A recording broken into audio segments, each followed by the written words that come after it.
ये हनुमान चालीसा कहाँ लिखा था? दिल्ली की पावन धरती पर। उस जमाने के एक मुगल राजा थे जो बड़े दुष्ट थे।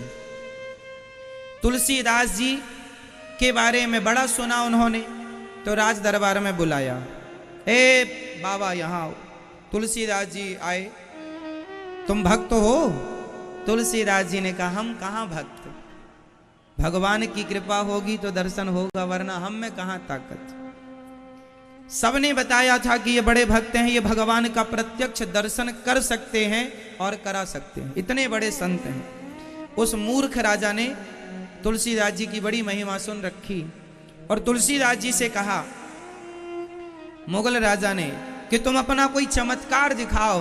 तुलसीदास जी बोले, ना, मैं अपने राम का गुणगान गाता हूं, मैं अपने राम को चमत्कार दिखाने के लिए परेशान नहीं कर सकता, मैं नहीं दिखाऊंगा, तू जैसी मर्जी हो वैसा।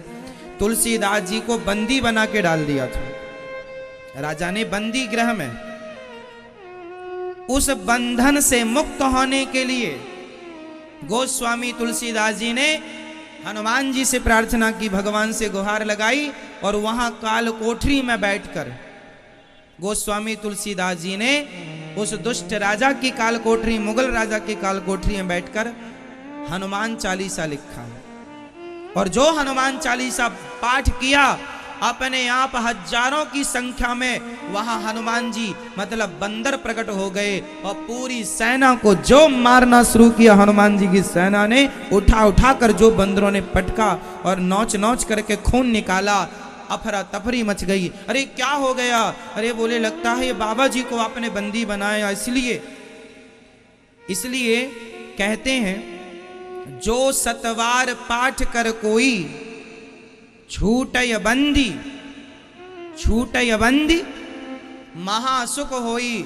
जो अपने बंधन से अपने को मुक्त करना चाहता है, यहां तक कि कोई बिना अपराध के जेल में भी बंद हो और वह जेल के भीतर बैठकर यदि नित्य 100 पाठ करता है हनुमान चालीसा के, तो वह भगवत कृपा से बाहर आ जाता है। छूटय बंदी महासुख होई। जो सतवार पाठ, सत मीन्स 100, जो सतवार पाठ कर कोई छूटय बंदी महासुख होई। जो यह पढ़े हनुमान चालीसा हो यह सिद्धि, उसे सिद्धि मिलेगी, सुख मिलेगा, धन धान्य, नासै रोग, हरै सब पीरा, जपत निरंतर, संकट ते हनुमान छोड़ावे, मन क्रम वचन ध्यान जो। तो सारे कष्ट, सारी चीजों से निवृत्ति के लिए हनुमान चालीसा, इसलिए बच्चों को एक पाठ तो रोज बच्चों से कराया करो। सबसे जल्दी याद होने वाला चालीसा है हनुमान चालीसा। हमारे सनातन धर्म का सबसे छोटा और प्रामाणिक ग्रंथ यदि कोई है तो वह हनुमान चालीसा है। हमारे सनातन धर्म का सबसे छोटा ग्रंथ कौन सा है? जोर से। सबसे छोटा ग्रंथ हनुमान चालीसा, और सबसे बड़े हैं वेद। इसलिए सनातनी हो तो हनुमान चालीसा तो याद रखो। इस हनुमान चालीसा की यदि मैं व्याख्या करूं तो 2-5 दिन लग जाएंगे, महीनों लग सकते हैं, और सारी जिंदगी करूं व्याख्या तो भी पूरी ना हो, ये भी है। साइंस भरा पड़ा है।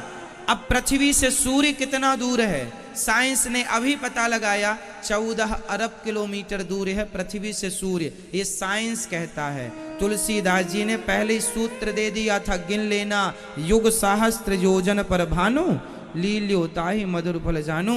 यदि इसका व्याख्या पूरा, यदि मैं गणित से